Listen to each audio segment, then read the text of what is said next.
Bonjour à tous, bienvenue sur la chaîne YouTube Mécanique Sportive, c'est Nicolas. Aujourd'hui, je vous présente la nouvelle Volkswagen ID.5. ID.4, on l'avait déjà présenté sur la chaîne. ID.5, c'est la nouvelle. Il y avait ID.3 avant. ID.3, c'était la petite compacte plutôt pour la ville. ID.4, c'était le SUV familial en 100% électrique. Et ID.5, c'est le SUV familial en version coupé. C'est le premier coupé électrique de Volkswagen. On va vous le présenter comme d'habitude en détail, vous connaissez la chaîne. On va faire le tour de la voiture, vous présenter les nouveautés.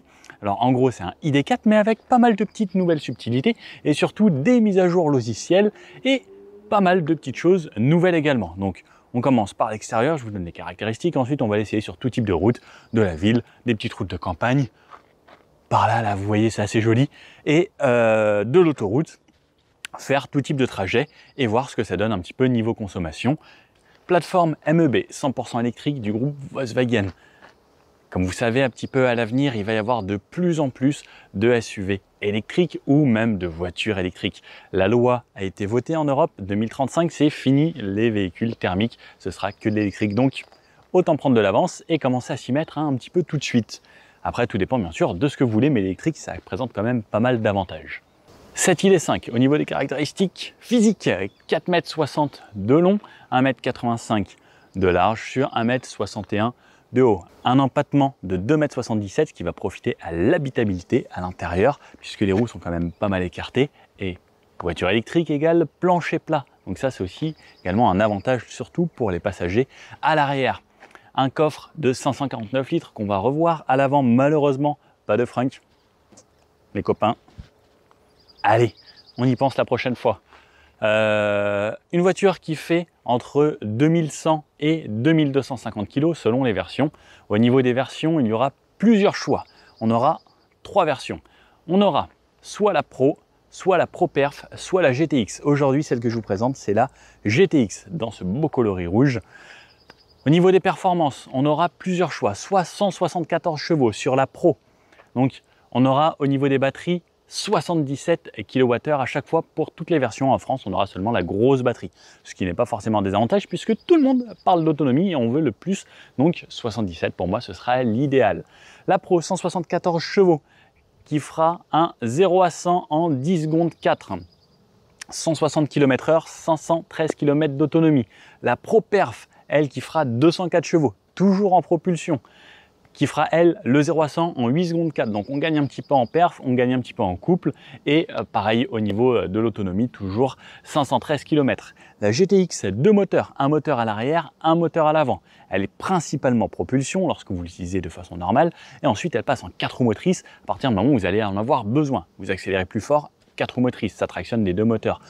Situation un petit peu difficile, neige, sable, c'est glissant, s'il pleut, 4 roues motrices s'activent, mais sinon ça principalement une propulsion. Celle-ci 299 chevaux, donc en gros on va dire 300. Je sais pas pourquoi 299, 300, je trouve ça plus cool, quoi. Ça fait tout de suite un petit peu plus. Bridé à 180 km/h, 4 roues motrices, 0 à 100 en 6 secondes 3, ce qui est plutôt correct. Donc ce bébé fait 2 tonnes 250 environ, donc quand même un gros bébé. On verra après sur la route ce que ça donne, mais ça se déplace plutôt bien. Et celle-ci, comme il y a 2 moteurs et un petit peu plus lourde, elle est donnée pour 489 km d'autonomie. 6 couleurs de carrosserie pour cette voiture. À l'intérieur, on pourra avoir 3 intérieurs différents. On a une petite bande lumineuse que je vous montrerai. J'essaye de vous faire une vidéo de nuit. Normalement, ça devrait pouvoir se faire. J'ai essayé de négocier. C'est pas facile de faire ça de nuit. C'est pour ça que très peu de journalistes le font, mais on va essayer de le faire. Lorsqu'on s'approche de la voiture, on va voir un éclairage spécifique. On va bien sûr avoir le bandeau LED et surtout les feux ici qui vont nous faire une animation assez spéciale. Regardez, ça bouge, ça vous recherche à gauche, à droite. Il est où le monsieur? Il est là. Et ensuite, donc on a bien sûr ce bandeau LED bien caractéristique de la gamme ID.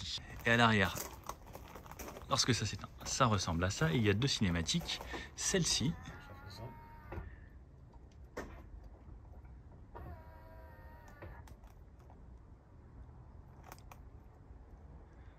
c'est plutôt joli et c'est des petits panneaux ici en LED, donc c'est super fin. Attends, j'ouvre.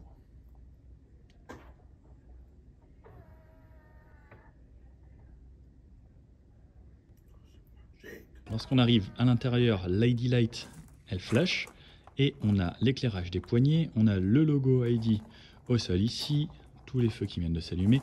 Et si je vais à l'intérieur, je vais avoir l'éclairage qui va également prendre vie. Donc avec un éclairage qu'on peut personnaliser sur 30 couleurs. Donc on a de l'éclairage dans les portières ici, on va avoir de l'éclairage au niveau du pédalier, les LED au plafond. Et lorsque je vais venir à l'intérieur, hop, et que je démarre la voiture, je devrais avoir un éclairage de nuit. Donc là on peut le voir ici qui fait le tour, sur le côté, toujours les petits éclairages ici que je vais pouvoir venir toucher, mais qui restent en carré, illuminés. Et ça fait le tour de l'habitacle avec pareil dans les poignées ici. Un éclairage blanc un petit peu partout, toujours au niveau des pieds ici pour pouvoir regarder mes pédales. Un petit éclairage ici au niveau du bac, les deux ports USB. Et sur l'arrière, on n'aura rien. Il fait totalement sombre. Et si vous voulez personnaliser les couleurs, vous avez deux choix. Soit vous pouvez personnaliser par exemple sur deux tons, par exemple du blanc et du rouge. Donc comme vous pouvez voir, hein, là par exemple il y a du blanc, il y a du rouge ici. On peut mettre du bleu, parce que moi j'aime bien le bleu, bleu et rouge. Ça fait très très sympa. Donc pareil, hein, on l'a ici. Et je peux aller dans Mood et par exemple choisir Infinity. Donc ça va mettre une ambiance un peu spéciale, tout comme ici. Et ça va personnaliser un petit peu les menus aussi également à cet endroit-là. Pareil, on peut mettre du rouge. Alors moi je vous avoue que j'aime bien celui-ci ou le bleu, parce que le bleu, alors je sais pas comment c'est fait, mais le bleu c'est toujours la couleur qui ressort le mieux sur toutes les voitures. Et pareil, donc ça devient bleu ici également au niveau du bac et dans les portières. Et sur l'ID Light, lorsque vous mettez la voiture à charger, donc vous avez le pourcentage. Là par exemple on a 37%, ce qui représente à peu près 37% sur le tableau de bord. Et ça charge petit à petit, ça vous envoie de la lumière ici. Et donc là la voiture, ici elle est à charger, et lorsqu'elle charge, vous avez en vert ici également. Et ce qui est bien, c'est qu'on peut le voir. Au niveau de la recharge, donc on a la trappe là-bas, juste derrière. On a deux choix pour la recharge. Trois choix on va dire, parce que on a le chargeur embarqué de 11 kW qui lui permet de recharger quasiment partout, hein, 11 kW sur les bornes, etc. Ensuite, on a deux choix. Sur les versions Pro et Pro Perf, on aura un chargeur embarqué de 135 kW. Pour la recharge rapide sur cette version GTX. Donc comme elle est un petit peu plus grosse, un petit peu plus premium, un petit peu plus d'options, de moteur, plus de puissance, on aura un chargeur de 150 kW, ce qui donne l'équivalent d'une recharge de 5% à 80% en environ 30 minutes, ce qui est à peu près dans la moyenne du segment. Sur cette voiture, il y a quelques petites choses qui ont été revues. Au niveau du pare-choc avant, arrière, je vous remonte ça un petit peu plus en détail juste après. Il y a à l'intérieur la nouvelle interface, l'écran, il y a eu une nouvelle mise à jour. Parce que c'est vrai que les premiers logiciels étaient un petit peu lents, c'était pas ce qu'il y avait de mieux. Là, il y a eu la mise à jour 3.0, ensuite il y aura la 3.1, etc. Pour les gens qui ont les anciennes versions, si vous avez les premières versions 2.3, il me semble qu'il faudra venir chez votre concessionnaire faire la mise à jour. Alors il y aura un changement de batterie, qui sera gratuit bien sûr, hein, plus la mise à jour. Et ensuite, ça se fera avec le OTA, le Over the Air. C'est les mises à jour qui se font automatiquement sur votre voiture. Donc, petit à petit, ça va venir. Le CX, pareil, retravaillé, c'est une version coupée, ça pénètre mieux dans l'air. CX de 0.27 ou 0.26, selon si vous avez la Pro ou la GTX. Petite chose qui a évolué également, c'est la gestion thermique des batteries. Ce qui va, alors à l'utilisation, permettre de gagner un petit peu en autonomie. Alors ça, c'est les échanges que j'ai eu avec les personnes chez Volkswagen. C'est pas annoncé dans les normes WLTP le gros changement, mais à ce qui paraît, au quotidien, ça se ressent d'avoir cette nouvelle gestion. Et dans l'interface, la mise à jour a également profité à la commande vocale qui est censée être un petit peu mieux. Bon, je vous avoue que j'ai essayé. Ça fait quelques petites choses, mais c'est pas au niveau des vraies marques premium encore. Bon, ce rouge à l'ombre, il ressort pas vraiment pareil qu'au soleil. Mais je vous qu'au soleil, c'était compliqué et de trouver un endroit ici un petit peu au calme, c'était pas facile. Donc, je vous ai mis ici, mais je vous mets quelques plans quand même. Et comme vous avez pu le voir en intro, les couleurs rouges ressortent super bien. On en a une qui est en train de charger juste au fond. Bon alors, cet avant, donc un capot très simple, toujours le gros logo Volkswagen ici qui intègre une caméra puisqu'on a le pack 360 aujourd'hui. Le bandeau LED qu'on reconnaît bien sur la famille ID juste ici. Désolé, une visite impromptue. Le bandeau LED qu'on reconnaît bien, qui vient jusqu'au logo ici. Donc on a cette partie ici, donc de chaque côté, plus ensuite le feu. Des feux IQ Light, donc c'est des feux matriciels qui détourent les voitures lorsque vous allez rouler de nuit. Donc ça veut dire que ça peut permettre d'avoir les pleins phares sur les côtés. Et dès qu'il y a une voiture qui arrive, ça va détourer la voiture. Ça va rester juste en feu ici et tout le reste en plein phare. Donc vous allez super bien voir. En même temps, vous n'allez pas éblouir les autres, comme on l'avait fait avec la Polo par exemple et les feux IQ Lights. Donc feu matriciel juste ici avec ce grand bandeau. Tout est peint sur l'avant de cette voiture. Ici, comme vous pouvez le voir, pas de grille. On a une partie très lisse pour l'aérodynamique. Je suis assez surpris qu'on n'ait pas des entrées d'air ici qui ressortent dans les arches de roue. Mais pareil, nouvelle partie ici qui intègre ces feux de jour qui vont rester allumés à cet endroit-là. Donc avec les 3 petites LED, des capteurs de stationnement un petit peu partout sur la voiture. Donc ils sont quand même bien dissimulés dans le noir. J'aime bien, ça a été travaillé. Le support de plaque, la grille ici qui laisse rentrer de l'air pour aller refroidir le système de batterie et une lame ici. Alors sur la partie haute c'est peint et ensuite sur le dessous on a quand même du plastique. Alors c'est quand même mieux que ce soit un petit peu plastique en dessous au cas où on frotte, mais normalement j'ai pris des dodanes assez rapidement et des gros. Avant d'aller frotter il va falloir y aller, sauf si vous prenez vraiment un gros trottoir. Mais au niveau de la garde au sol on aura environ 15 cm ici.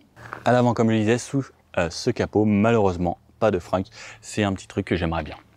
Sur le côté, on retrouve un peu les caractéristiques de l'ID4, assez courte sur l'avant, ce qui permet d'avoir un grand pare-brise et une vue assez dégagée à l'intérieur et pas mal d'espace. Les roues sont assez aux extrémités de la voiture, ce qui permet d'avoir donc le grand empattement, ça amène de la stabilité à la voiture et ça amène aussi de l'espace supérieur à l'intérieur.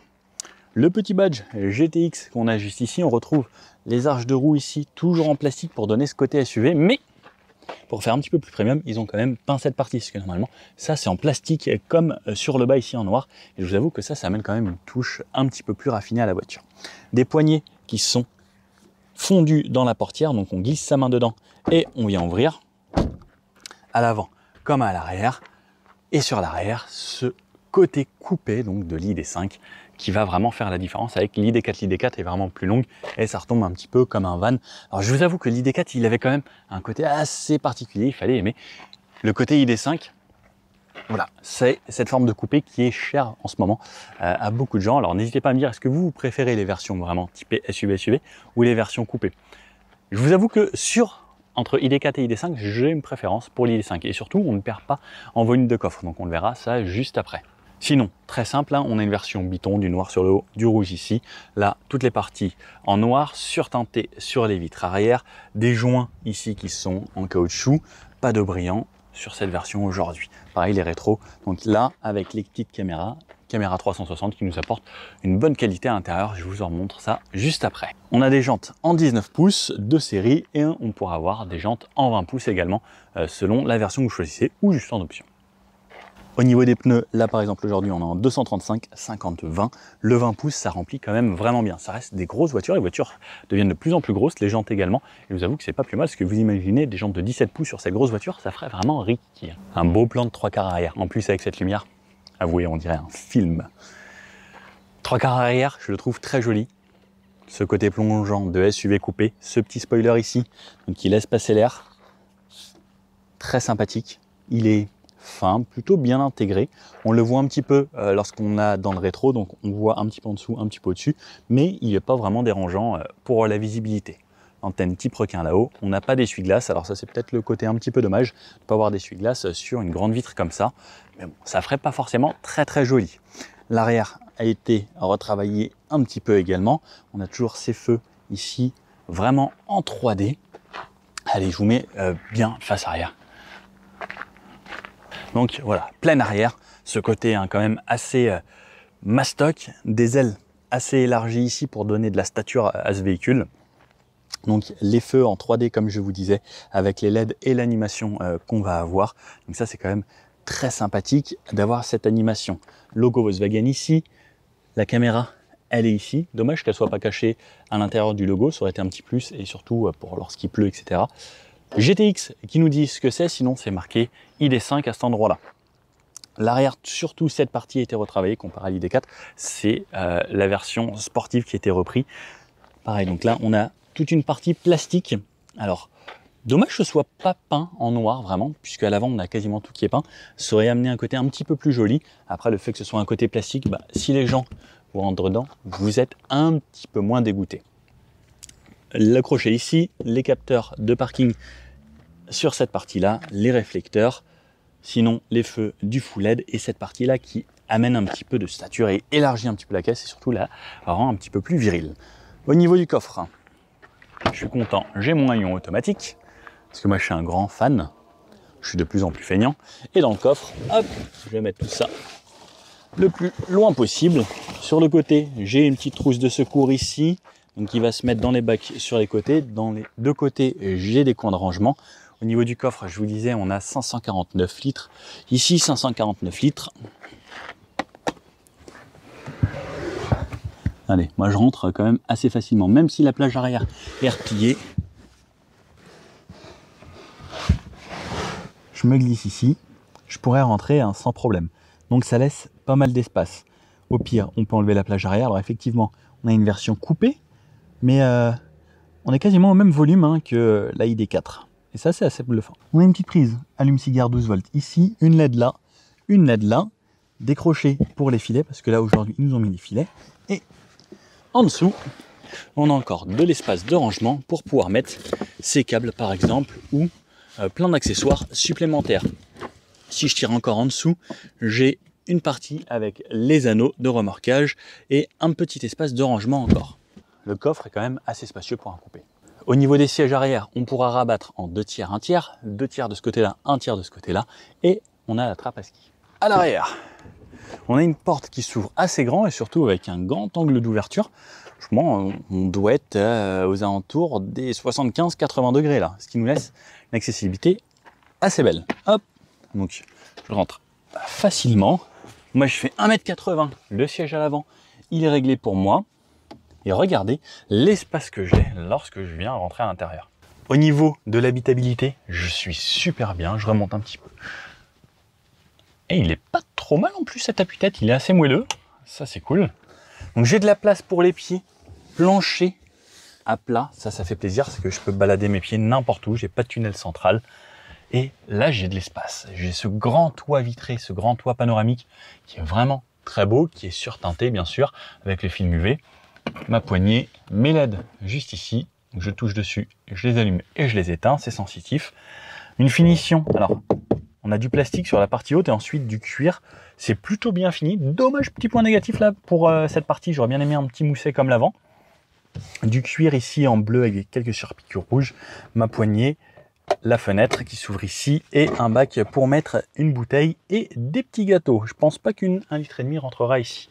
De ce côté-là, il y a la languette, bravo. Et mes 2 accoudoirs, ils sont à la même hauteur. Ça aussi à noter parce que c'est un vrai plus, parce que des fois il y en a qui sont un petit peu plus hauts. Là ils sont bien, double porte-gobelet et la trappe à ski comme je vous disais, comme on connaît dans la plupart des voitures du groupe pour accéder au coffre ou vraiment mettre vos skis juste ici. On a dit que c'était 2 tiers, 1 tiers, donc lorsque je rabats ici, plancher comme vous voyez pas totalement plat, on n'est pas loin mais concrètement, ça amène pas mal de volume. Les sièges ne sont pas réglables en avant ou en recul. Ils ne sont pas réglables en inclinaison. On a fixation top taser et isofix sur les 2 sièges d'extrémité. Et en tout cas ici, moi je suis bien. Ma tête, alors si je me mets vraiment droit, je vais aller toucher là-haut, mais il faut vraiment que je me force quoi. En mode relax, ça le fait sans problème. Là, on a des sièges sport ici qui sont très jolis de ce côté-là, full cuir, des petites pochettes. Toujours la petite pochette ici, Schwarzegen que j'aime bien pour mettre son téléphone. Donc ça, c'est vraiment cool. Vous le mettez là quand vous êtes passager. Comme ça, vous voyez vos notifs ou autres. Il est facile d'accès. Ici, j'ai la climatisation trizone, donc 2 zones à avant, une zone pour moi à l'arrière ici, et 2 aérateurs, 2 prises USB type C. Ça, c'est bien, c'est moderne. Et la place du milieu, hop. Donc la place du milieu en cuir sur cette version, en alcantara sur les côtés. Au milieu, même si je me mets bien droit, j'ai les cheveux qui viennent effleurer, alors ça sera un petit peu comme sur les côtés, malgré le fait que je sois un tout petit peu plus haut, mais c'est plutôt creusé. Je suis bien, j'ai de l'espace, pareil, je peux mettre mes pieds un petit peu partout, je gênerai pas les gens sur les côtés. Là on peut voir ici fixation top taser avec le isofix à l'avant. Et là, pareil, hein, les sièges sont réglés pour des personnes d'à peu près ma taille à l'avant. Le siège, en tout cas, conducteur pour moi. Et aucun souci. Regardez, je vous le fais en live. Waouh, on est vers le haut. Surtout avec cette vue aujourd'hui. C'est quand même canon. Et la vue sur l'avant. La troisième ceinture intégrée sur la banquette, juste ici, impeccable. Les ceintures ici me gênaient pas et elles sont montées sur des boucles assez mobiles, donc elles me gênaient pas du tout. Les ceintures restent sur le côté lorsqu'on rabat la banquette. Pas mal, vraiment pas mal. Bon allez, je vous emmène avant maintenant que je vous ai teasé. Allez, c'est parti pour l'avant. Alors ce qui est énorme avec cette voiture, c'est que vous pouvez avoir le keyless. Donc vous avez la clé dans la poche et la voiture donc va se démarrer quand vous allez vous approcher. Il va y avoir une cinématique de nuit également, mais c'est surtout quand on s'assoit sur le siège. Porte ici en moussé, la partie noire, la quai, la poignée. Ici on a les rétroviseurs, réglage des rétroviseurs, ouverture fermeture du véhicule. On peut verrouiller pour les enfants. Et les fenêtres, vous voyez, il n'y a que 2 fenêtres. Si vous connaissez la gamme ID, il y a toujours ça. Et si je veux baisser les fenêtres arrière, il faut appuyer sur Rear. Et ensuite, là, je vais baisser la fenêtre arrière. Et si je appuie, je baisse les fenêtres avant. Alors, ça prend du temps. Si vous voulez tout baisser d'un coup, c'est un petit peu embêtant. Mais c'est un coup à prendre. On peut rabattre les rétros ici. On peut les dégivrer et les réglages des rétros. Ici, j'ai l'ouverture du coffre à distance. Un espace avec de la moquette au fond. Alors ça, c'est bien de la moquette au fond, ça évite que ça fasse du bruit ici, avec un petit parapluie là par exemple. Les sièges électriques donc avec les réglages ici, mémoire sur 2 positions et un petit massage là avec les ergoactives. Les sièges sont ceux-là, donc les sièges sport qui sont en option avec du cuir et de l'alcantara et surtout un maintien énorme. Franchement, on a l'impression de se croire dans une Golf R tellement que ça maintient super bien. Le petit rappel ID ici qu'on peut voir, j'aime beaucoup. C'est perforé comme ça et c'est la vision à travers qui fait que c'est joli. Et donc c'est 2 sièges sport. Lorsque je monte dans la voiture, hop, je m'assois et il me suffit d'appuyer sur le frein. Et regardez, ce qui est énorme avec les pédales, c'est que le frein, il y a marqué pause, la pédale accélérateur, il y a marqué play. Alors ça, je trouve ça cool, c'est original. Sur la gauche ici, pour ouvrir le capot avant. Et quand j'appuie sur le frein, la voiture démarre. Et là, elle démarre vraiment. Je me ferme ma portière. Je vais venir. Donc le siège s'avance. C'est-à-dire que tout à l'heure, il était reculé lorsque j'étais à l'arrière. Et je vais me reculer pour vous donner le point de vue conducteur le plus réel possible. Parce que c'est pas hyper grand angle comme objectif. Donc les rétros qui sont vraiment bien gros. On a une bonne visibilité à l'intérieur. Comme on peut le voir, hein, comparé à la taille du volant, ils sont énormes. Le volant ici, comme sur la gamme ID, le Volkswagen, des touches ici sensitives, alors il faut appuyer dessus.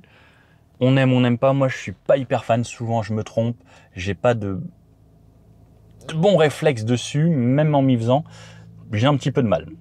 Après on a un retour haptique ici, avec le régulateur limiteur, donc ça c'est le mode régulateur et limiteur.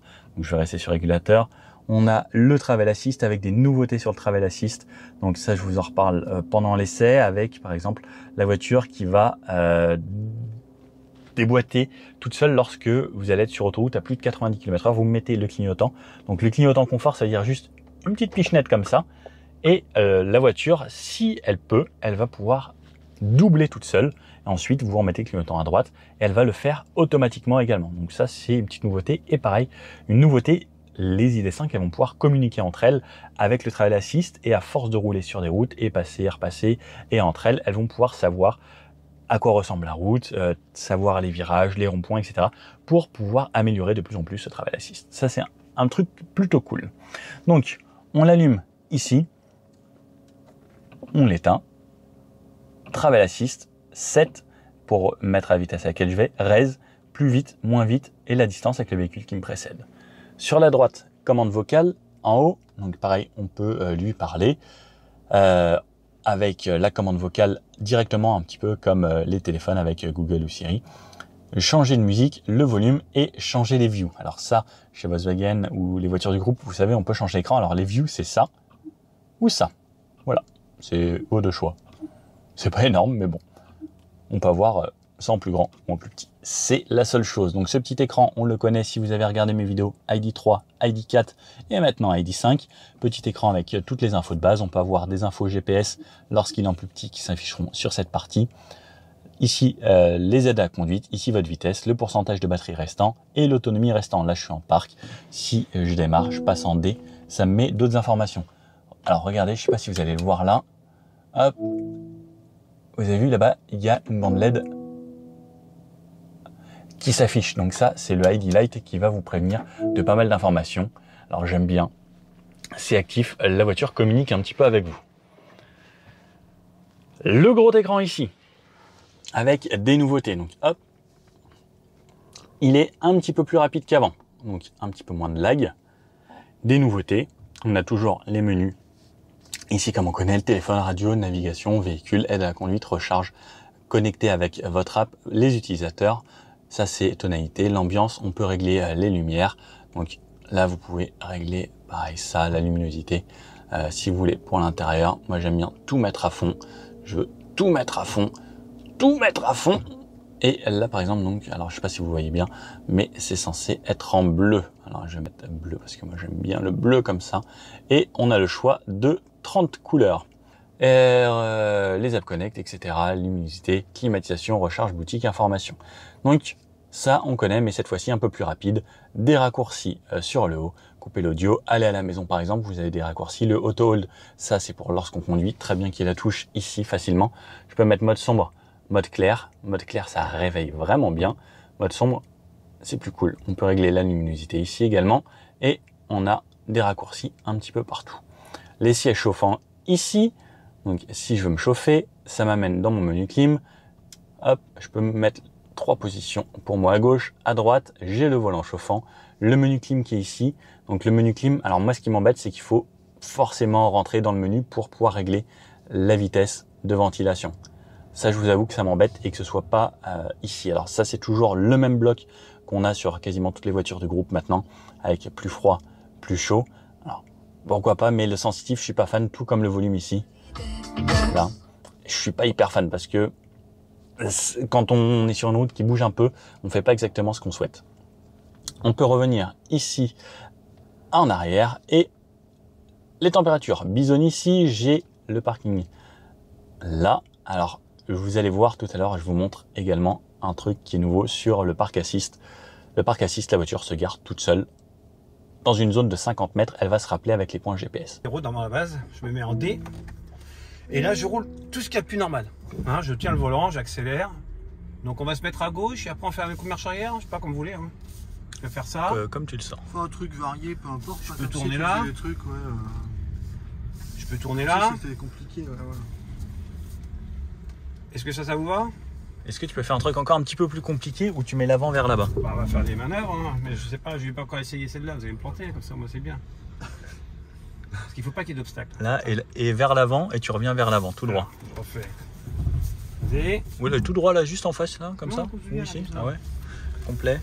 On sent jeune personne et on s'arrête là. On a pris une petite marge avec le Ok. Vals, là, Voilà. Une fois qu'on a fait ceci, c'est très simple. Je mets le parking et je rentre dans le système ici. Mais ça, tu l'as fait. Tu as dit avant, je vais enregistrer. Non, j'ai rien fait du tout pour l'instant. Là, on n'a pas enregistré encore. Va aller chercher Là, je vais lui dire, tu vas m'enregistrer les 50 derniers mètres que j'ai fait. Donc, je rentre ici. Je lui en donne un qui était déjà programmé. Je remets un deuxième. Je sais pas, je vais lui dire, allez, c'est ma maison aussi, et je vais l'appeler Tata. Tata. Gros vase noir. Ça vous va, Tata? Chez Tata. J'ai fait OK. Il est en train d'enregistrer tout ce que je viens de faire comme manœuvre. Donc il a mémorisé un point GPS de départ et d'arrivée. Et le parcours. Et le parcours. Et pourtant, on est en zone, hors zone là. C'est-à-dire qu'il utilise bien le GPS. Ok. Pardon, excusez-moi. Je reprends. Maintenant, je repars. Je suis roulant. Je vais arriver par le bas. Et je vais m'arrêter. Alors, vous allez voir, si je suis trop loin, il ne reconnaît pas la zone. Il va me dire, pour l'instant, c'est pas encore possible de faire la manœuvre que tu as mémorisée. Si je suis dans la bonne zone. Mais oui, c'est ça, c'est une zone. C'est pas si tu es à 2-3 mètres à gauche ou à droite, ça va. Pas grave, c'est pas gênant. Voilà, si je prends d'ici par exemple, je club, je remets en marche avant, j'arrive là, je suis chez moi et je me dis tiens, j'appuie ici. Je retrouve donc mes deux. Si j'appuie sur Tata, il me dit non, pour l'instant je peux pas. Donc je suis obligé d'avancer parce que lui il n'est pas en démarrage. Okay. J'ai démarré plus loin tout à l'heure, je peux te remarquer. J'ai démarré par ici. Donc là, je vais faire tata. Voilà. Là, il le reconnaît. C'est d'ici qu'on a démarré tout à l'heure. Parce qu'en fait, tant que ça, c'est pas allumé, c'est qu'on est... Parce qu'en mine de rien, les manœuvres, c'est 50 mètres avec les manœuvres. Hein. Ok. C'est pas Donc ça va seulement la vite. distance d'un point A à un point B. Hein. Là, c'est parti. Un parking Il me dit, souterrain fonctionne. vous pouvez relâcher la perte de frein. Et là, Donc là, tu ne touches plus à rien. donc je ne touche plus à rien. Donc il va à 4-5 km/h. Oui, c'est ça. 5 km maximum. D'accord. C'est beau avec l'arrivée devant. C'est joli, hein. Ouais, sur la caméra, ça éclaire encore plus. C'est assez joli. Donc là, il reproduit exactement la manœuvre de tout à l'heure. Alors bien entendu, il y a des obstacles. Si quelqu'un est venu me passer un piéton ou quoi que ce soit, il s'arrête direct. Il Ok. me demande si je veux reprendre la main. Et en cas d'obstacle, elle recommence à partir de là où elle s'est arrêtée. Oui, parce qu'elle est encore dans les 50 derniers mètres. Si elle connaît le parcours qu'elle a fait, elle va s'arrêter. Ok, donc là, effectivement, Donc, elle fait parking bien. souterrain, c'est à 3. Non, parce que là, il n'y a pas de... C'est impossible. Il y a vraiment des conditions, il faut qu'on soit en externe. Hein. Ah ouais, Dans un parking souterrain, non, malheureusement, s'il n'a pas le GPS, elle utilise le GPS. Hein. ouais, ça, parce que c'est dommage parce que c'est vrai que c'est souvent. Et le là que tu GPS, on galères sait à qu'il est garer. calibré à... Vous voyez, donc il le fait largement. Ok. Ouais, tu vois, il passe quand même près du base. Il va venir Et là. positionner tranquillement. Il m'a refait la même manœuvre. On a changé de manœuvre. Hein. Impeccable. Eh bien, merci bien pour cette démo. Ouais, Et donc la voiture a mémorisé son emplacement, donc elle est censée venir se stationner ici. Jusqu'à 5 manœuvres dans la voiture et chaque manœuvre doit faire 50 mètres. Et même s'il y a plusieurs marche avant, marche arrière, elle prend les 50 mètres des dernières manœuvres. De là, je vais faire une marche arrière, vous allez voir après. T'es confiant en la technique? Ah, j'espère, en tout cas, à ce moment-là, on va dans la piscine. Hein. Direct. Alors, si je pars d'un autre endroit, t'as vu, j'ai mis les roues un peu la voiture était un peu en travers, elle s'est réalignée pour reprendre le chemin qu'elle connaissait. Voilà. Menu clim, ici le raccourci, les aides à la conduite, on a toujours ça ici, et les drive modes, éco, confort, sport, traction ou individual qu'on peut personnaliser. Là on a le DCC, donc DCC c'est la suspension, on a 17 niveaux de très confort à très sport. La direction qu'on pourra régler confort ou sport, donc ça va rendre la direction plus ou moins facile à manœuvrer et donner un meilleur ressenti. L'entraînement, donc ça va être le moteur, les accélérations. Les ACC, c'est les aides à la conduite. Est-ce que vous voulez que ça reprenne vite, que ce soit rapide, que ce soit vif? Les assistants d'éclairage, donc pareil, ça va être confort ou sport. Et la climatisation en confort ou en éco. Éco, ça va consommer un petit peu moins de batterie. Et on peut réinitialiser le tout ici. Et voilà. Voilà à peu près toutes les infos que vous avez sur ça. Plus bas, deux aérateurs. On a deux aérateurs ici. On en a un là-bas. Je vous ai pas parlé de ça pendant qu'on est là. Donc ici, c'est tout le bloc pour les lumières. Donc on a bien sûr un mode automatique avec ici le mode plein phare automatique, le dégivrage avant, arrière, et voilà. Ici, on a deux petits trucs pour mettre des cartes, comme vous pouvez le voir. C'est pratique aujourd'hui. On peut mettre des cartes à cet endroit-là. Double porte-gobelet.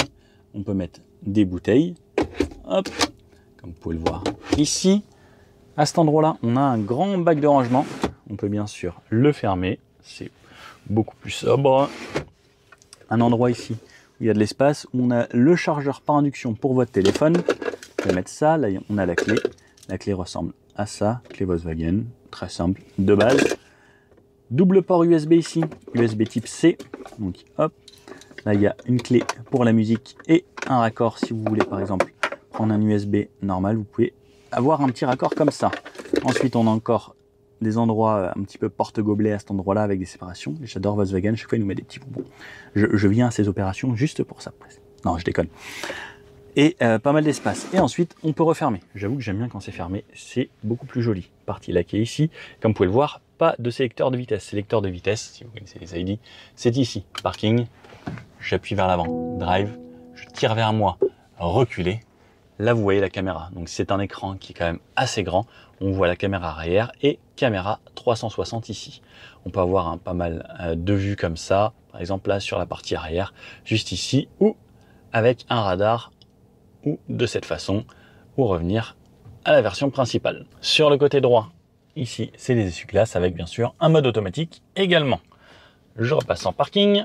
De ce côté-là, la boîte à gants qui peut rentrer une feuille à 4 ici. On peut rentrer une bouteille 1,5 litre pour vous faire une idée. Elle n'est pas très spacieuse, mais ça suffit.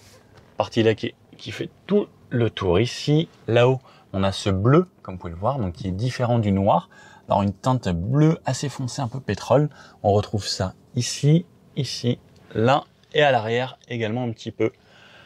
Ça différencie un petit peu la voiture. J'aime bien, ça reste un côté sombre, mais ça fait une petite touche de quelque chose qui change. C'est moussé là et pas là-bas. Petit rétro ici avec les bords assez fins. Là-haut, on a les touches sur les LED, bien sûr, en sensitif. La touche SOS ici et le rideau pour refermer la partie du toit vitré ici qui est juste énorme. Énorme. Et une petite vue sur les places arrière qui ressemble à ça. Les sièges, donc je vous le remonte rapidement. Et puis là-haut, le pare-soleil. Voilà, avec le petit support de ticket et la LED là-haut qui s'allume. Bon, on va l'essayer.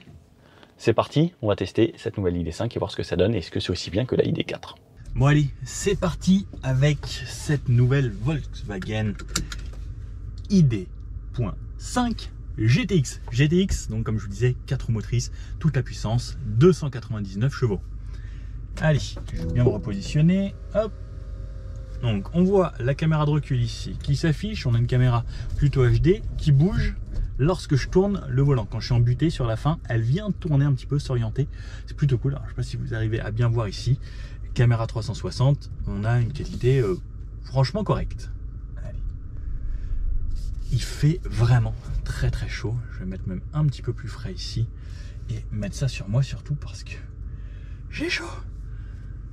Drive, caméra avant qui va me permettre d'aller bien voir où je vais, surtout quand je suis sur un parking comme ça. Bon, là on a une côte énorme. Alors gros avantage aussi aux voitures électriques, c'est là je peux m'arrêter. Je suis dans une côte énorme, il y a l'aide au démarrage en côte et je peux repartir tout doucement, tranquillement. C'est encore mieux qu'une boîte automatique parce que je peux me réarrêter. Ça patine pas de l'embrayage, ça fait pas de bruit et ça repart tout doucement. Ça c'est vraiment cool. Enfin, c'est pour toutes ces petites choses là que l'électrique ça reste très agréable. Et là ce silence. On est quand même dans le calme et c'est très agréable. Ah, une autre. On a notre copain de Automobile Propre, Maxime, qui est en train de filmer également. Il a trouvé un bon endroit à l'ombre. Donc ça se conduit très facilement. C'est hyper agréable. C'est super facile. Alors je crois que je me suis trompé de chemin. C'est possible ou pas.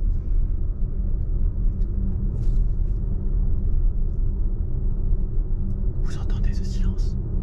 Ça c'est vraiment un gros avantage de l'électrique. Au freinage, deux choix, soit la pédale de frein, soit le mode B avec le freinage régénératif. Donc, je vais me mettre le mode B parce que moi j'aime bien le mode B. Donc quand je relâche, ça ralentit. Comme vous pouvez voir, ça ralentit. Veuillez suivre le tracé de la route sur 400 mètres. Mais ça ne va pas jusqu'à l'arrêt. L'arrêt, c'est vous avec la pédale de frein. À la réaccélération, c'est vraiment très puissant. Donc 300 chevaux, surtout on a un couple instantané.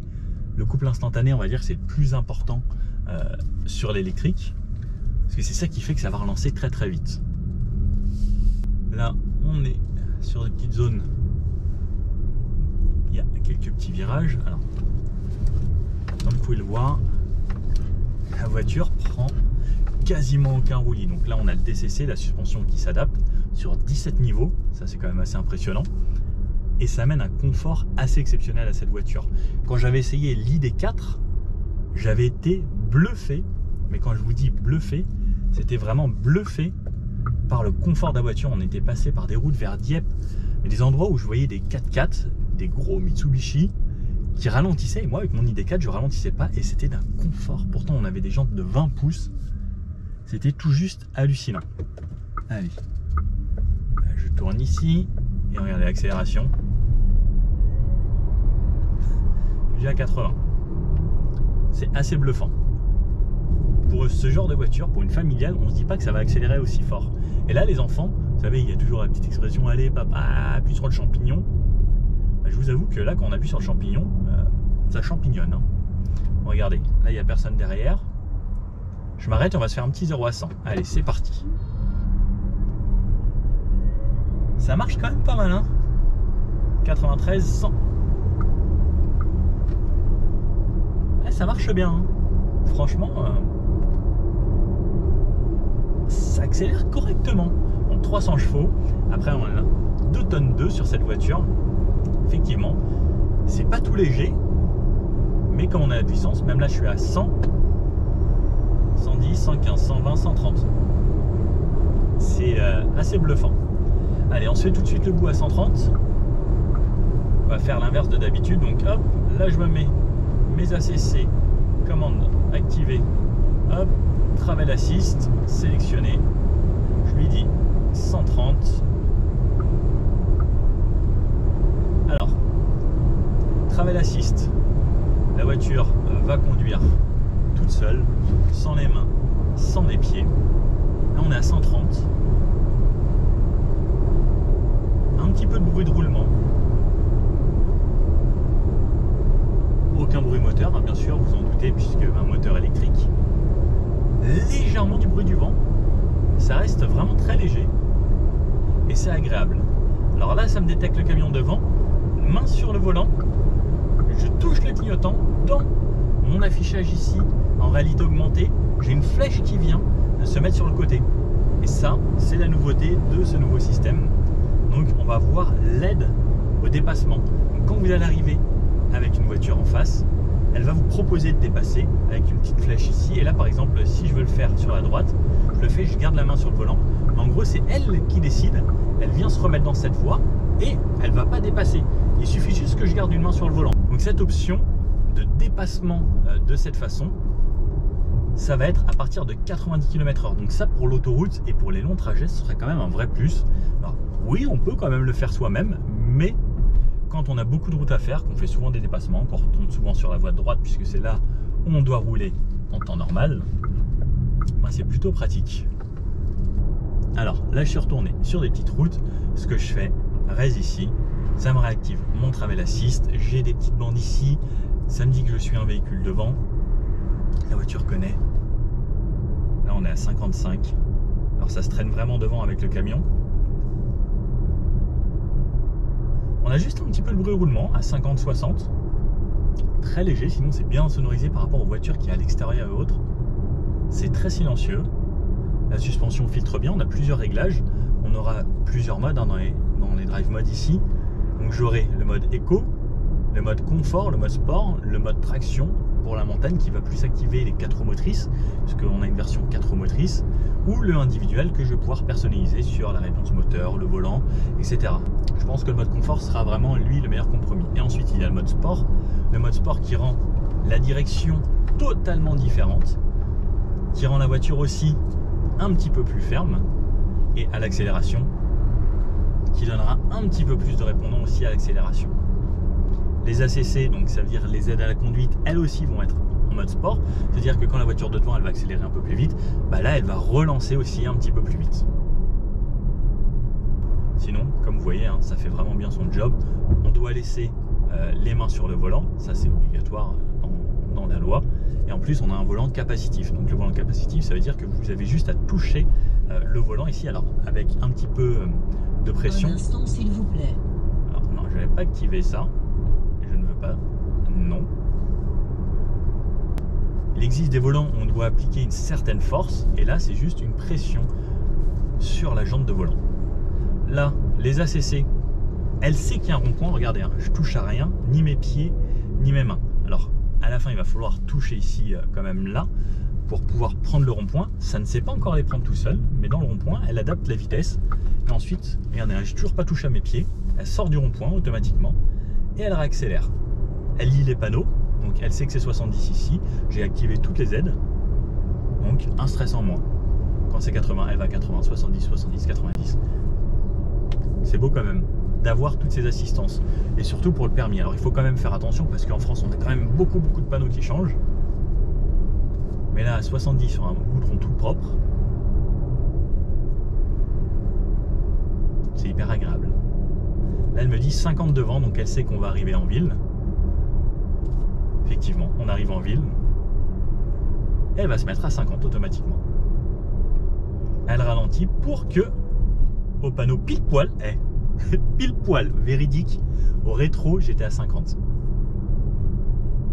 Franchement, ça j'avais jamais vu avant. Parce que souvent ça ralentit en ville et un petit peu après le panneau, mais là pile poil au panneau, j'étais à 50. Rond-point devant. J'ai toujours pas touché à mes pieds depuis tout à l'heure. Ça ralentit. Alors, elle le prend peut-être un petit peu vite celui-ci. Elle s'est peut-être un petit peu emballée là sur celui-là. Mais en tout cas, c'est passé. Elle était peut-être un petit peu rapide.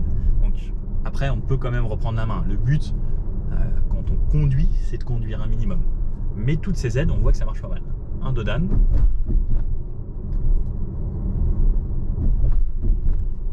J'ai quasiment pas besoin de ralentir. Regardez, là par exemple, il y a des voitures qui vont passer sur le côté. On les entend quasiment pas. Une Mégane RS, ça fait un petit peu plus de bruit. J'entends quasiment rien. Le rond-point, non, je touche toujours pas mes pieds, elle gère bien. Alors par contre, s'il y a quelqu'un qui arrive dans le rond-point, effectivement, il va falloir reprendre la main parce qu'elle ne sait pas détecter les voitures qui arrivent dans un rond-point. Et sinon, quel confort. Là, on arrive en ville. C'est le stop and go.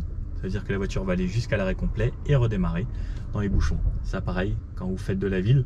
Alors souvent, les personnes qui achètent de l'électrique, c'est les gens qui font principalement de l'urbain ou vous habitez en périphérie des grandes villes. Ça reste quand même un vrai plus dans les bouchons puisque là, on est à l'arrêt, on consomme rien à part la climatisation qui va prendre un petit peu d'énergie.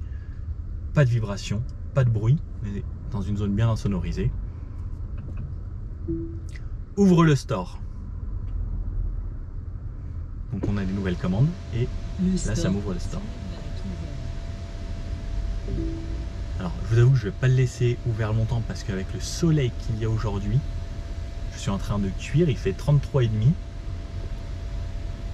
Vous avez vu cette ouverture? Alors moi j'adore quand c'est comme ça, sauf quand il fait vraiment très chaud. Un de vous dans les commentaires m'a dit qu'on ne parlait pas justement du teintage ici des toits. Alors effectivement, le toit est teinté, donc avec le soleil, effectivement, ça va amener plus de chaleur dans l'habitacle que si on avait un vrai toit. Lorsqu'on est en plein soleil l'été, on peut quand même fermer le store. Et elle a redémarré tout seul, vous avez vu, ça faisait super longtemps qu'on était à l'arrêt. Ça, c'est vraiment top. Vous avez vu, elle avance un petit peu, mais elle n'a pas recommencé après. Je le laisse dans la vidéo. Hein. Il faut que vous voyez un petit peu tout ce qui se fait vraiment. Mais en tout cas, c'était cool qu'elle ait avancé un tout petit peu. Bon, vous avez vu, j'ai juste appuyé un poil sur l'accélérateur et ensuite c'est reparti. La voiture me reconduit.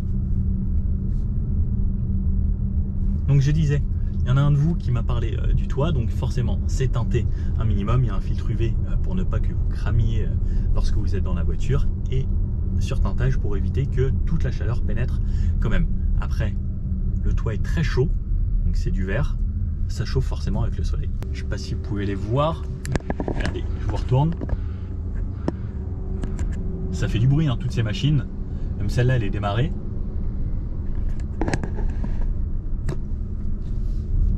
C'est hyper bien insonorisé. Allez, là on est sur des petites routes un petit peu sinueuses. En conduite dynamique, c'est pas mal. Alors c'est pas une voiture qui se veut à proprement sportive, hein, même si le nom GTX pourrait suggérer un petit peu. Alors l'accélération est toujours bluffante comme beaucoup des voitures électriques. Regardez, ça pousse mais tout le temps en fait. C'est l'équivalent d'une GTI, hein, sauf qu'on fait ça dans le silence, dans le plus grand des calmes et en virage. On sent que c'est un petit peu lourd, surtout au freinage on va sentir que c'est lourd. Je dis pas que ça ne freine pas bien, mais on sent que on a quand même du poids arrêté. Sinon, ça reste agréable, hein. La suspension filtre bien dans les petites routes de campagne. Petit point conso, là j'en suis à 80% de batterie. Quand on a pris ce matin, on était à 100%. On a réalisé 83 km avec 20%. Donc ça veut dire que si on divise par 2, allez, on va dire 84, ça fait l'équivalent de 42 km pour 10%. Donc si on multiplie par 10, ça fait l'équivalent de 420 km. Dans les conditions dans lesquelles j'ai réalisé cet essai jusqu'à là. Là, il me reste 80%, ça m'affiche encore 332 km de kilométrage restant en autonomie. Bon, on a une moyenne à... la moyenne, elle est où? Elle est là, 18,2 kWh au 100. Vous connaissez la chaîne, on pousse tout jusqu'à l'extrême. Donc là, je vais pousser. Oh, le paysage est magnifique. Dans les conditions où je meurs. Oh, j'ai pas choisi le meilleur moment pour le faire parce que ça zigzague beaucoup. Ça met petit coup de frein pour me prévenir. Ça sonne. Ah, ceinture. Ah, bip, coup de frein. Petit à petit, ça vient ralentir. Ça klaxonne. Et ça... Ah. Bon.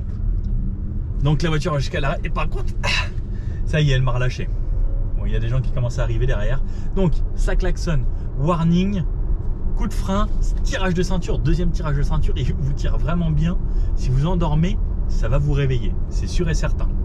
Raise et je me remets mes aides à conduite. Donc, très bien pour la sécurité. Comme vous pouvez le voir, même dans une partie qui zigzague assez, la voiture, elle se débrouille vraiment bien. Il y en a plein dans ces conditions. Elles auraient mordu la ligne, elles seraient allées sur la voie d'en face. Histoire de vraiment se tester le côté un petit peu dynamique. Le 4 roues motrices amène quand même de la motricité en virage et surtout en sortie de virage. Ça marche plutôt pas mal. Et comme je vous disais, c'est assez lourd, mais la voiture vous permet quand même de rouler un petit peu. Bon, et au niveau des consommations dont je vous parlais, il fait quand même 33,5. Là, on est remonté un petit peu, mais sinon 35 depuis tout à l'heure. Climatisation, elle est réglée à 19. Donc, on a 19 kWh au 100 de moyenne avec une climatisation qui tourne quand même à plein régime. C'est pas mal. Ah là là, bon, allez, cette fois-ci, je vous embarque dans un ProPerf. Le ProPerf, c'est juste une propulsion avec 204 chevaux, toujours la même batterie sous le plancher ici, mais cette fois-ci, je l'ai en couleur bleue avec un intérieur un petit peu plus clair et du marron. Donc, je voulais absolument prendre celui-ci pour vous montrer un petit peu les différences de couleurs. Je vous emmène en embarqué, comme vous pouvez voir. Pas de caméra dans les mains, vous êtes directement sur ma tête. Donc, en bleu comme ça, c'est sympa, toujours se couper. Alors, selon la couleur, ce sera plus ou moins discret d'avoir l'aileron. En bleu par exemple, ils se font un petit peu plus dans la voiture qu'avec une couleur plus marquée. Des jantes toujours en 19 pouces aujourd'hui. Et sur l'avant, il ressemble à ça. Bon allez, c'est parti, on va aller faire un petit peu de route et en même temps je vous montre une recharge. Parce qu'on va aller se retrouver sur une borne Unity. Hop, on ferme et là comme vous pouvez le voir, je vous incline un petit peu. On est dans un intérieur qui est déjà beaucoup plus sympa je trouve. Avec du blanc, des couleurs un petit peu cool et ce volant, comme j'avais découvert dans l'ID3 ou ID3 ou ID3, il ne faut pas mixer le français et l'anglais. Et toujours ce grand toit panoramique qui fait super plaisir à l'arrière, ça ressemble à ça avec un petit peu de couleur. Toujours de l'Alcantara et du cuir ici, dans cette version ProPerf. Hop, c'est parti, pied sur le frein, ça me démarre la voiture, drive vers l'avant. Ok, je valide ici. Ça me relance le GPS qui était déjà lancé. Et on repart, bien sûr, dans le silence. Donc cette fois-ci, qu'un moteur à l'arrière.